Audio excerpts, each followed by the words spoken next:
வணக்கம். செல்வகுமாரின் மாலை வானிலை ஆய்வறிக்கை 2025 ஜனவரி 7 செவ்வாய்க்கிழமை மாலை நிலவர ஆய்வறிக்கை. அதிகாரப்பூர்வ வானிலை அறிக்கைக்கு இந்திய வானிலை ஆராய்ச்சித்துறை அறிக்கையை பார்க்கவும்.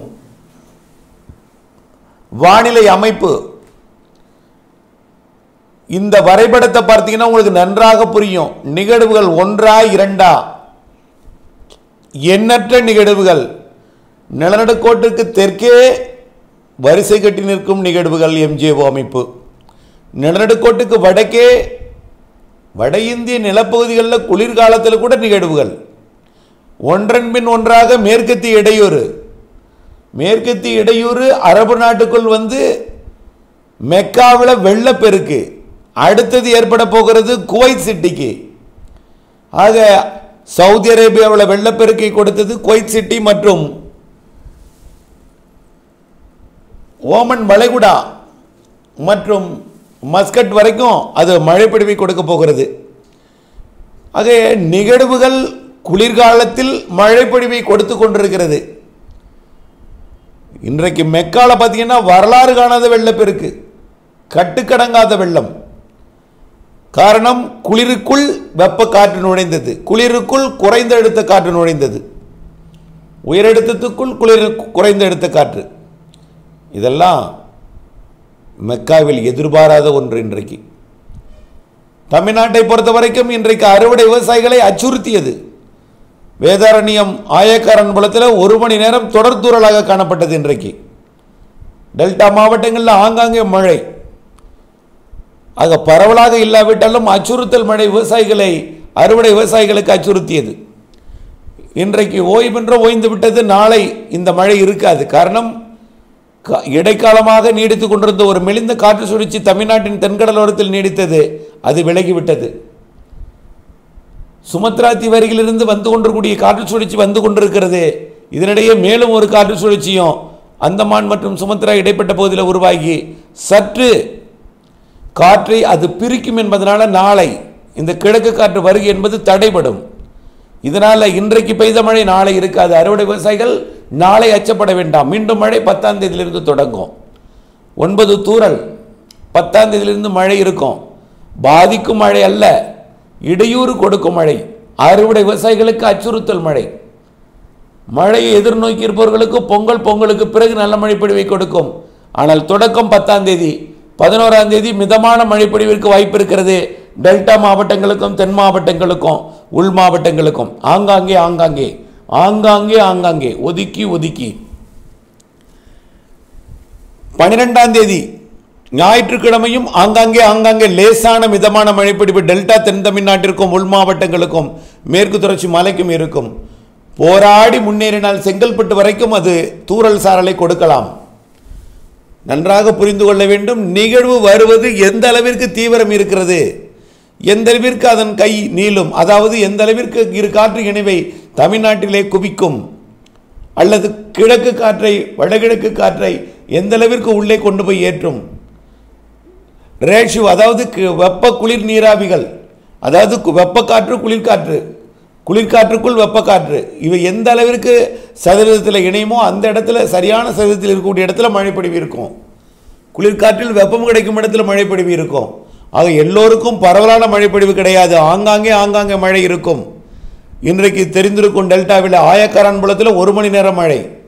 1 மணி நேரத்தில் அரை சென்டிமீட்டர் மழை தான் இருக்கும். ஆனால் தொடர் தூறலாக இருந்து கொண்டிருந்தது. 1 சென்டிமீட்டர் கூட இருக்கலாம் சில இடங்களில். ஆனால் சில இடங்களில் ஒரு அரை சென்டிமீட்டர் வரைக்கும் 1 சென்டிமீட்டர் வரைக்கும் சில இடங்களில் இருந்தது டெல்டாவில். ஆக இப்படிப்பட்ட மழைப்பொழிவு நாளை இல்லை. ஆனால் நாளை மறுநாள் மீண்டும் தூறல். 10ஆம் தேதியிலிருந்து மீண்டும் லேசான மழைப்பொழிவு இன்றைக்கு இருந்தது போல் 10ஆம் தேதி இருக்கும்னு வச்சுங்க. 11ஆம் தேதி கொஞ்சம் கூடுதலாகும். 12ஆம் தேதி இன்னும் கொஞ்சம் கூடுதலாகும் பரப்பிலையும் அளவிலையும். 13ஆம் தேதி போகி பண்டிகை அன்னைக்கு இன்னும் கொஞ்சம் கூடுதலாகும் பரப்பிலையும் அளவிலும். 14ஆம் தேதி பொங்கல் பண்டிகை என்றும் மழை இருக்கிறது. அந்த மழை தான் கொஞ்சம் உள்ளேயும் வடக்கே எட்டியும் கொஞ்சம் வடக்கையும் எட்டி பிடிக்கும் என்று எதிர்பார்க்கப்படுகிறது. பொங்கல் தினத்தில் மழை இருந்தாலும் பொங்கல் கொண்டாட்டத்திற்கு பாதிப்பு இருக்காது. ஆங்காங்கே ஆங்காங்கே ஒதுக்கி ஒதுக்கி பெய்யும். எல்லா இடத்துலையும் ஒரு அரை மணி நேரம், கால் மணி நேரம், 10 நிமிடம், 20 நிமிடம் இப்படித்தான் மழைப்பொழிவை கொடுக்குமே தவிர நாள் முழுவதும் தொடர்ச்சியாக பெய்து கொண்டிருக்கூடிய மழை அல்ல. மாட்டுப் பொங்கல் அன்றைக்கும் அதே போல் வானிலை தான். அறுவடை விவசாயிகளுக்கு குழப்பம், அறுவடை விவசாயிகளை அச்சுறுத்தும், அறுவடைக்கு இடையூறு கொடுக்கும், நனைக்கும், இவையெல்லாம் செய்யும். மிதமான மழை முதல் சற்று கனமழைப்பொழிவு வரைக்கும் தென் மாவட்டங்களுக்கும் தென் கடலோரம், டெல்டா கடலோரம் நல்ல மழைப்பொழிவு இருக்கிறது. பொங்கல் தினத்துக்கு அடுத்த நாள் மாட்டுப் பொங்கல் அன்றைக்கு. அடுத்த நாள் காணும் பொங்கல் மற்றும் 16, 17ஆம் தேதிகளில் மழைக்கு வாய்ப்பு குறைவு. 16, 17 தேதிகளில் நீங்கள் அறுவடை செய்ய திட்டமிட்டிருந்தால் அறுவடைக்கு சரியாக வானிலை அப்டேட்ஸ் அறிந்து 17, 18, 16, 17, 18 மழை இடையூறு கொடுக்குமா, இடைவெளி கொடுக்குமா, வானிலை அறிந்து அந்த 16, 17 நீங்கள் அறுவடைக்கு திட்டமிடலாம். ஆனால் அதற்கு பிறகு கொஞ்சம் வலுவான மழைப்பொழிவு தெரிகிறது. 19, 20, 21, 22, 23ஆம் தேதி அந்த நிகழ்வு இலங்கை மற்றும் தமிழ்நாடு வழியாக அது ஊடுருவி, அதாவது செயலிழந்து ஒரு காற்று சுழற்சியாக அரபிக்கடல் பகுதியை நோக்கி நகரும் என்று எதிர்பார்க்கப்படுகிறது. ஆக அந்த பொங்கலுக்கு பிறகு வரக்கூடிய நிகழ்வு நீர் தேவையை பூர்த்தி செய்யும். நிறைய இடங்களில் பயிர்களுக்கு தண்ணீர் தேவை ஏற்பட்டிருக்கிறது. ஆனால் டெல்டாவிற்கும் தென் மாவட்டங்களுக்கும் அந்த பொங்கல் மழை தண்ணீர் தேவையை கொஞ்சம் பூர்த்தி செய்யும், உயிர் கொடுக்கும் மழையெல்லாம் கொடுக்கும், பரவலாக கொடுக்காது. அதுதான் நம்மளுக்கு புரிந்து கொள்ளணும். வருவது வலுவான நிகழ்வாக இருந்தாலும் தமிழ்நாட்டில் இருக்கக்கூடிய குளிர்காற்று மழைக்கு சாதகமில்லை. வெயில் வந்ததும் மதியத்தில் மாலையில் ஆங்காங்கே மழைப்பொழிவை கொடுக்கும். பொங்கல் தினத்திலும் மழை இருக்கிறது, ஆனால் ஆங்காங்கே தான் இருக்கும் என்பதை புரிந்து கொள்ளணும். அறுவடை விவசாயிகளுக்கு அச்சுறுத்தும் வானிலை, அறுவடை விவசாயிகளுக்கு இடையூறு கொடுக்கும் வானிலை. கண்டிப்பாக பொங்கலுக்கு பிறகு நீர் தேவையை பூர்த்தி செய்யும் அளவிற்கு ஆங்காங்கே லேசான மிதமான மழை பொழிவு என்பது சற்று கனமழை பொழிவாக, சற்று பரவலான மழை பொழிவாக 19, 20, 21, 22 தேதிகளில் நல்ல மழை பொழிவை கொடுக்க வாய்ப்பு தெரிகிறது. அது மட்டுமல்ல, குடியரசு தினத்தை ஒட்டிய நாட்களிலும் ஜனவரி இறுதி நாட்களிலும் அதேபோல் பிப்ரவரி முதல் 15 நாட்களில் ஒரு சில நிகழ்வுகள் மழைப்பொழிவை கொடுக்கும். ஆக குளிர் இடையூறு இருக்கிற காரணத்தினால நிகழ்வுகள் வருகை இருந்தாலும் அளவான மழைப்பொழிவு ஆங்காங்கே கொடுக்கிறது. ஆனால் சூரியனின் குத்துக்கதிர் மார்ச் 21ஆம் தேதி நிலநடுக்கோட்டுக்கு வரும் பொழுது கண்டிப்பாக இந்த குளிர் இடையூறு என்பது விலகும். குளிர் இடையூறு இருப்பதன் காரணமாக வலுவான நிகழ்வு வெப்ப நீராவியை ஏற்றாமல் குளிர்காற்றில் ஏறினாலும் அடுத்தடுத்த நிகழ்வுகள் காற்றை பிரிக்கிறது, காற்றை திசை மாற்றி வைத்துக் கொள்கிறது. இதன் காரணமாக பரவலான மழைப்பொழிவு இல்லாவிட்டாலும் ஏதேனும் ஒரு நிகழ்வாவது உங்களுக்கு நல்ல மழைப்பொழிவை இந்த மாத இறுதிக்குள் கொடுக்கும். இது பொங்கலுக்கு பிறகு வரக்கூடிய நிகழ்வு நல்லது ஒரு மழைப்பொழிவு தெரிகிறது. அது தமிழ்நாட்டின் தரைப்பகுதி வழியாகவோ அல்லது வளிமண்டலம் வழியாகவோ மேற்கு நோக்கி பயணிக்கும் என்று எதிர்பார்க்கப்படுகிறது. 19 to 23ஆம் தேதி நிகழ்வு என்பதை புரிந்து கொள்ள வேண்டும். கண்டிப்பாக தென் மாவட்டங்களுக்கும் தென்கடலோரத்திற்கும் நல்ல மழை தெரிகிறது. பொங்கலுக்கு பிறகு வரக்கூடிய நிகழ்வு டெல்டாவிற்குமே எந்த அளவிற்கு அதோட தீவிரம் ஏற்படுகிறதோ அதை பொறுத்து உள்ளே முன்னேறும், உள்ளே கிருஷ்ணகிரி, நீலகிரி வரைக்கும் கொடுக்க வாய்ப்பு ஏற்படும். அவை எல்லாமே ஆய்வில் இருக்கிறது. குறைந்தபட்சம் தூறல் நனைக்கும் மழைப்பொழிவை கொடுக்கலாம் கிருஷ்ணகிரி, நீலகிரி போன்ற பகுதிகள்.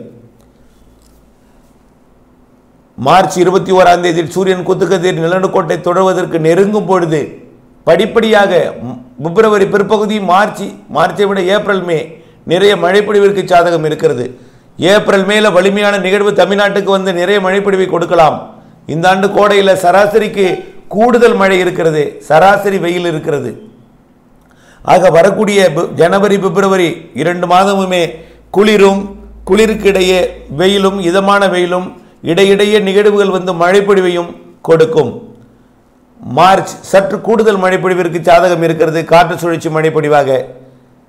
அப்பொழுது மூடு பனி இருக்கும். மார்ச்சில் இரவு நேரத்தில் பனிப்பொழிவும் பகல் நேரத்தில் மழையும் இருக்கும். ஆனால் இப்பொழுது ஜனவரி, பிப்ரவரியில் குளிர் மழை இருக்கும், குளிர் காற்று கூடுதலாக இருக்கும். அதாவது தண்ணீர் பனிப்பொழிவை விட குளிர் சாரல் பனிப்பொழிவு இப்பொழுது இருக்கும். குளிர், அதாவது குளிர்ச்சியான ஒரு காற்றின் காரணமாக குளிர் அதிகமாக இருக்கும். ஆனால் மார்ச், ஏப்ரல், மே மழைப்பொழிவிற்கு சாதகமாக வளிமண்டலம் அமையும். ஏப்ரல், மே கண்டிப்பாக மாதத்திற்கு ஒரு வலுவான நிகழ்வு, மாதத்திற்கு 4 நாள் நல்லதொரு மழைப்பொழிவை கொடுக்கும். பிற நாட்கள்லாம் இதமான வெப்பநிலை கூடுதலாக, அதாவது அளவாக இருந்தாலும் புழுக்கம் கூடியிருக்கக்கூடிய இந்த ஆண்டு ஏப்ரல், மேயாக இருக்கும். புழுக்கம், வியர்வை அதிகமாக இருக்கும். வேர்வைக்கு இடையே தான் நிகழ்வு வரப்போகிறது. அனல் காற்று குறைவாக இருந்தாலும் வியர்வை கூடுதலாக இருக்கும், அனல் காற்று இல்லாவிட்டாலும் வியர்வை கூடுதலாக இருக்கும். கோடை மழை இந்த ஆண்டு ஏப்ரல் மே கண்டிப்பாக வலுவான மழைப்பொழிவு, அடுத்தடுத்த 2 நிகழ்வுகள், மாதத்திற்கு தலா ஒரு நிகழ்வு என்ற விகிதத்தில் நல்லதொரு மழைப்பொழிவை கொடுக்கும். ஏற்கனவே அறிவித்தது தான். 2 வேறு பருவமழைகளுமே சராசரிக்கு கூடுதல். நிகழ்வுகள் மழை இந்த ஆண்டு வடகிழக்கு பருவமழை 2025 வலுவான நிகழ்வுகள், சிறு நிகழ்வும் அதிக மழை தரும். விவசாயிகள் செய்ய வேண்டிய ஒன்றே ஒன்று, வரக்கூடிய மழை பொழிவுகள் அது எந்த நேரம் வேணாலும் எங்கேனாலும் எவ்வளோ நாளும் பொழியலாம். குறைந்த நேரத்தில் அதிக மழை பொழிவு பொழியவே கோடை மழையும் தென்மேற்கு வடகிழக்கு பருவமழையெல்லாம் ஜாதகம். ஆகவே மழை பொழியும் பொழுது அதை பாதுகாத்து சேமித்து வைத்து பாதுகாத்திருந்தால் நமக்கு தேவைப்படும் பொழுது விவசாயத்துக்கு பயன்படுத்தலாம். கைவசம் நீர் இருந்தால் கவலை இல்லாமல் விவசாயம் செய்யலாம். அதற்காக உங்கள் நிலத்தில் 10% இடத்துல மழைநீர் சேகரிப்பு அமைப்பை ஏற்படுத்துங்கள். ஆக தொடர்ந்து வானிலை அப்டேட்ஸுடன் இணைந்திருங்கள். வானிலை அறிந்து விவசாயம் செய்யுங்கள், இடைவெளி அறிந்து அறுவடை செய்திடுங்கள். அப்டேட்ஸ் அவசியம், இணைந்தே இருங்கள். நன்றி.